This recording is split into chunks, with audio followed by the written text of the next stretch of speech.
एक ब्राह्मण की है। सूत जी बड़ी सुंदर कथा कह, इस कथा को ध्यान देकर सुनना। हाँ, यही कथा हमारे मन में विश्वास को जागृत करे। आसीत किरात नगरे ब्राह्मणो ज्ञान दुर्बला दरिद्रो रस विक्रेता वेद धर्म परामुखा वेद धर्म परामुखा।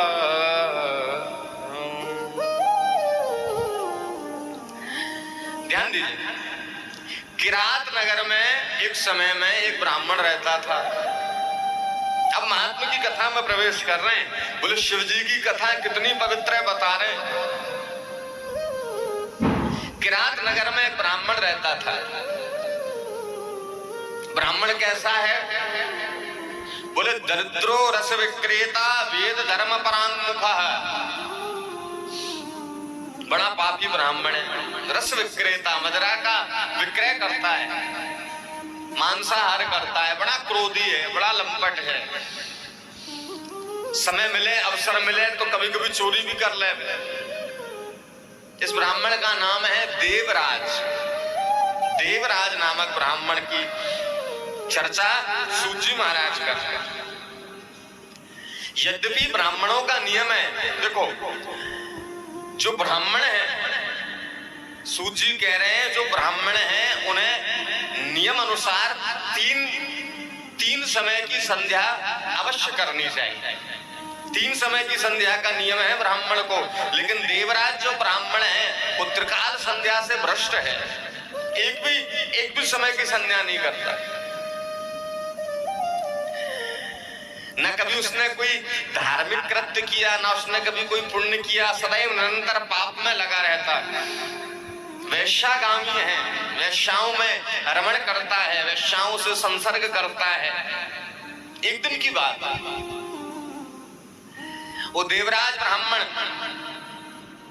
एक दिन जंगल की तरफ प्रस्थान कर गया। घूमते हुए रमण करते हुए वह देवराज जंगल में गया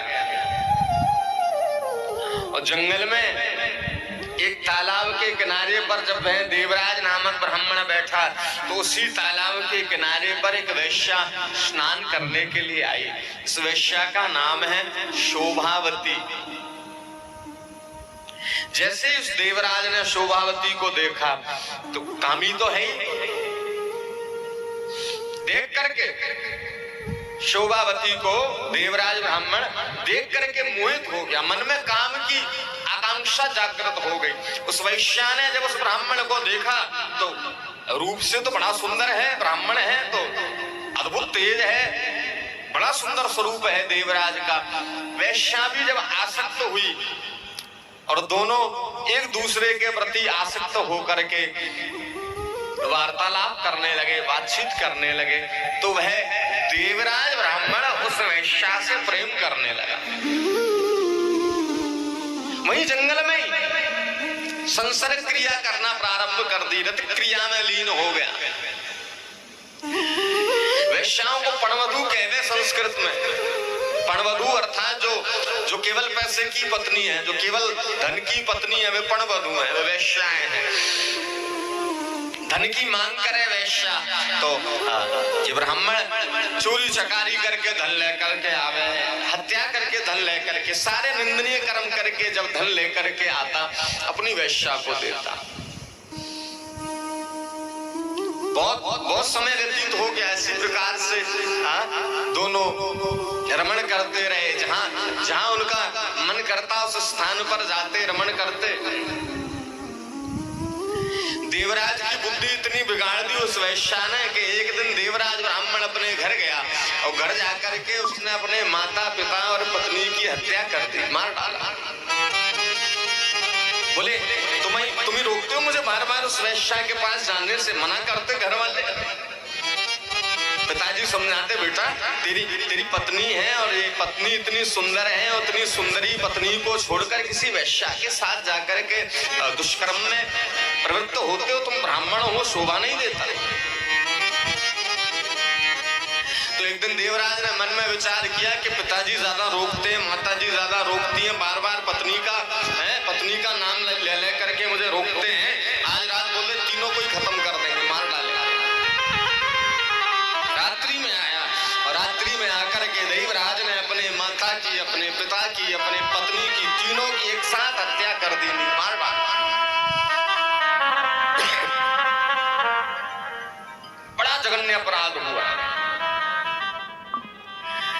जीव जब दुष्कर्म पर चलने लगे, ध्यान दीजिएगा, कोई भी जीव अगर कुमार्गी हो जावे, पूरे निंदनीय कर्म करने लगे, कुमार्ग पर चलने लगे, फिर कुमार्ग से हटकर सुमार्ग पर आना बड़ा कठिन है, बहुत बहुत मुश्किल कार्य है।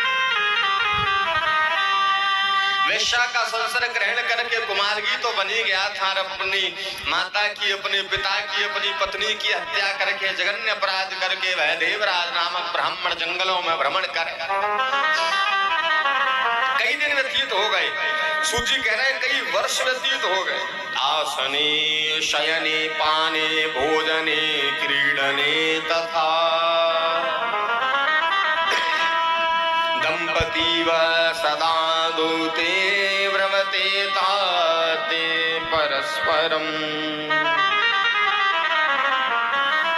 एक ही साथ वैश्या के साथ भोजन करें, बड़ा प्रेम करने लगा। धीरे धीरे एक दिन की बात, एक दिन समय आया,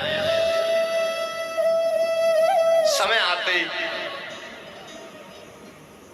प्रयाग से थोड़ी दूर झूसी नाम का एक स्थान सूत जी महाराज वर्णन कर रहे हैं, जिसे प्रतिष्ठानपुर भी कहा गया है। प्रयागराज के पास झूसी नामक एक स्थान है। उसी झूसी नामक स्थान पर भ्रमण करते हुए देवराज नामक ब्राह्मण पहुंचा। रात्रि हो गई, संध्या का समय। अब कहीं रुकने की व्यवस्था नहीं, इधर उधर देखे, इतना बड़ा नगर रुके कहां, कोई जानता तो नहीं, कोई मानता नहीं। कहीं दूसरी जगह अगर कोई व्यक्ति पहुंच जावे और अगर जान पहचान ना हो तो रुकने की बड़ी चिंता रहती है। देवराज ने भी देखा कहीं रुकने की जगह नहीं, कोई स्थान नहीं। देखा तो दूर शिवालय दिखाई दे रहा है, भगवान शिव का मंदिर दिखाई दे रहा है।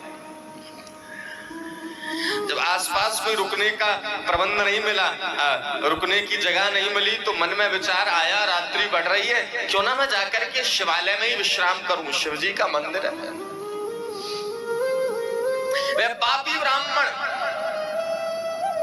उसी रात्रि उसने भगवान शिव के शिवालय में प्रवेश किया। सब भक्तगण बैठे, आहा, भगवान शिव का ध्यान चल रहा है, भगवान शिव का स्मरण चल रहा है, भगवान शिव का कीर्तन चल रहा है। एकांत में एक कोना देवराज ने पकड़ा और देवराज ब्राह्मण उस कोने में अपना बिस्तर लगाकर विश्राम करने लगे। उसी समय एक संत आए, एक महात्मा आए, और महात्मा ने भगवान शिव का दिव्य शिव पुराण सभी भक्तों को सुनाना प्रारंभ किया। पहले के समय में रात्रि में लोग सोते नहीं थे, मानस इसका प्रमाण है। रात भर लोग बोले कथाओं का श्रवण करते थे, जागते थे, भगवान का स्मरण करते थे, कीर्तन करते थे। तो रात्रि के समय में एक संत आए और संत ने देखा सब भक्तगण विद्यमान हैं। तो संत महात्मा बड़े कृपालु होते हैं, दयालु होते हैं, चलते फिरते रहते हैं ना। ये जो संत हैं वो साईं जी कह रहे हैं, संत कोई साधारण नहीं है। गोसाई जी का बड़ा सुंदर वाक्य, बड़ी सुंदर चौपाई है। मुद मंगल मय संत समाजो, मुद मंगल मय संत समाजो, जो जग जगम तीरथ राजो।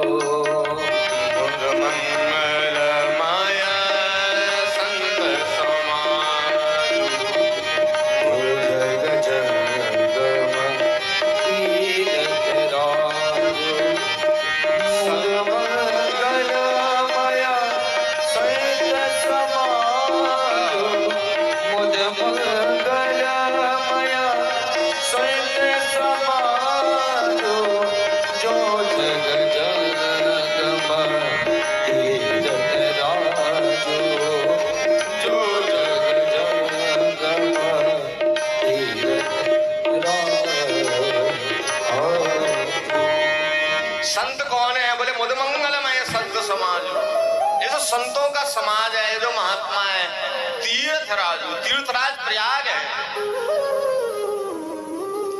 अच्छा, अगर आपको प्रयाग का दर्शन करना है तो प्रयाग जहां है वहां जाना पड़ेगा। अभी तो मेला भी चल रहा है प्रयाग में। अगर जीव को प्रयाग का दर्शन करना है तो प्रयाग जहां है वहां चलकर जाना पड़ेगा। लेकिन गोसाई जी कह रहे हैं जो संत हैं कि मुद मंगलमय संत समाजू जो जग जंगम तीर्थ राजू सबे सुलभ सब दिन सब देश, सबको सुलभ है, साक्षात चलते फिरते प्रयाग है। जहां ये संत पहुंच जाते हैं वहीं पर भगवत चर्चा प्रारंभ कर देते हैं। संत पहुंचे, महात्मा आए, भगवान शिव की दिव्य कथा का रसास्वादन करने लगे। वह ब्राह्मण देवराज कोने में पड़ा रात्रि के समय उसको ज्वर चढ़ा आया, बुखार आ गया मारे। चल करके आ रहा था या जो भी प्रारब्धवश रात्रि में भगवान शिव के मंदिर में ही देवराज ब्राह्मण को बुखार आया, ज्वर की पीड़ा हुई। उसी बुखार में, उसी ज्वर में पड़े लेटे लेटे उस देवराज ब्राह्मण ने भगवान शिव के शिव महापुराण को श्रवण किया। उसके मन में भक्ति नहीं, कोई भावना नहीं, जानता भी नहीं शिव पुराण क्या है, जानता भी नहीं शिव पुराण की महिमा क्या है। कभी जीवन में कोई धार्मिक कृत्य नहीं किया, कोई शिव कर्म नहीं करे। मरते समय में ज्वर आने पर लेट करके भगवान शिव के शिव पुराण का श्रवण कर रहा है। और शिव पुराण सुनते सुनते सुनते सुनते उसी देवालय में उस देवराज ब्राह्मण ने अपने प्राणों का परित्याग कर दिया, छोड़ दिया।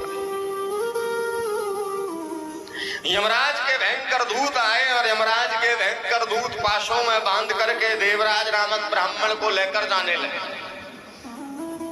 अब यमराज के ही दूत आवेंगे ना।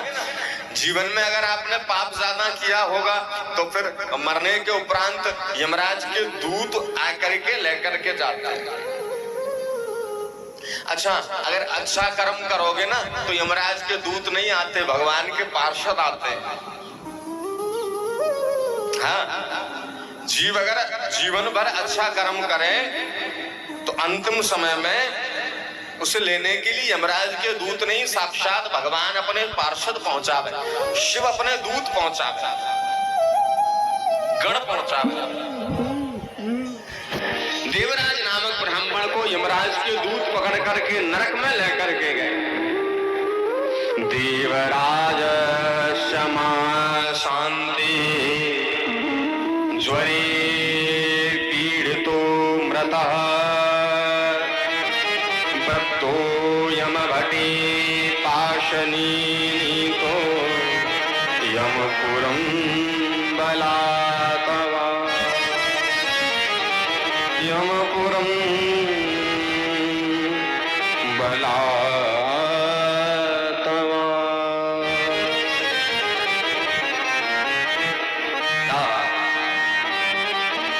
यमपुरी में ले जा करके जब यमराज के दूत देवराज को प्रताड़ित करने लगे, उसी समय सूत जी महाराज वर्णन कर रहे हैं। सूत जी कह रहे हैं जब वो शरीर त्याग करके यमपुरी में गया और यमराज के दूत यमपुरी में ले जाकर इसे प्रताड़ित करने लगे, इसे मारने लगे, पीटने लगे, तो अद्भुत कोलाहल करते हुए हजारों गण, महादेव के हजारों दूत आकर के एकत्रित हुए और हजारों दूतों ने आकर के यमराज की यमपुरी पर चढ़ाई कर दी। हजारों शिवजी के गण आए और शिवजी के गण आकर के संपूर्ण यमपुरी को घेर लिए। यमराज तो घबरा गए। यमराज ने कहा भैया क्या बात है, कैसा आक्रमण होता है, हमने तो कोई अपराध भी नहीं किया। यमराज स्वयं बाहर आए। यमराज ने जब बाहर आकर के देखा तो बड़े बड़े भगवान शिव के दूत विद्यमान है, जिनके गलों में रुद्राक्ष की माला है, मस्तक पर त्रिपुंड लगा रखा है। यमराज ने हाथ जोड़े। यमराज ने कहा महाराज आप कौन है, कहां से पधारे, क्या बात है, क्यों आप इतना उथल पुथल कर रहे हैं, कुछ अपराध हुआ क्या? दूत कह रहे हैं, गण कह रहे हैं आपके गण, आपके दूत जिस ब्राह्मण को अभी अभी पकड़ करके लेकर के आए हैं, वो ब्राह्मण आपकी यमपुरी का अधिकारी नहीं है। यमराज कह रहे हैं महाराज ये जो ब्राह्मण है इसका नाम देवराज है, आपको मन मालूम नहीं है इसने कितने पाप करे, जीवन पर्यंत इसने पापों का बोझ ढोया। कोई अच्छा कर्म नहीं किया। और तो छोड़ो, उसने अपनी माता का वध किया, अपनी माता की हत्या कर दी, पिताजी को मार डाला, पत्नी को मार डाला। ये नरक में नहीं तो और कहां जाएगा? इसे तो नरक में ला करके महाराज इतनी प्रताड़ना देवेंगे, इतनी पिटाई करेंगे। गण कह रहे हैं कि चाहे जितना भी बड़ा पापी क्यों ना हो, चाहे जितना भी बड़ा इसने जघन्य अपराध क्यों ना किया हो, लेकिन अंतिम समय में, मरते समय में, वो भी भगवान शिव के देवालय में, शिव के शिवालय में, इस देवराज ब्राह्मण ने अंतिम समय में शिव महापुराण को सुना है। और महादेव की आज्ञा है, महादेव का कहना है तदर्थम वा क्षणम चवा। एक मुहूर्त, आधे मुहूर्त या फिर एक क्षण भी जो जीव भगवान शिव के इस पुराण का श्रवण कर लेता है वो सीधा शिवलोक की प्राप्ति करता है। महाराज आप जिस ब्राह्मण को पकड़ करके लेकर के आए हैं, अब वो यमपुरी में नहीं, अब वो साक्षात हमारे शिवलोक में आकर के प्रस्थान करेगा। उसका स्थान अब यमपुरी नहीं है। यमराज मना करने लगे और मना करने के बाद यमराज कहते हैं महाराज ये तो विधि का विधान ही मिट जाएगा, विधि का विधान पलट जाएगा। जो अगर पापी को सजा नहीं देंगे तो सजा मिलेगी किसे?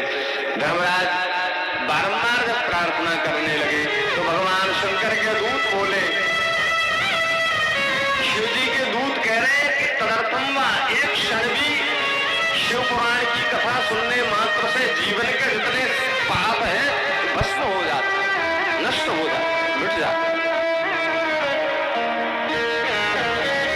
जब गणों ने समझाया, आखिर यमराज माने, और यमराज माने तो गणों ने देवराज ब्राह्मण को पालकी में बिठा लिया। हमारे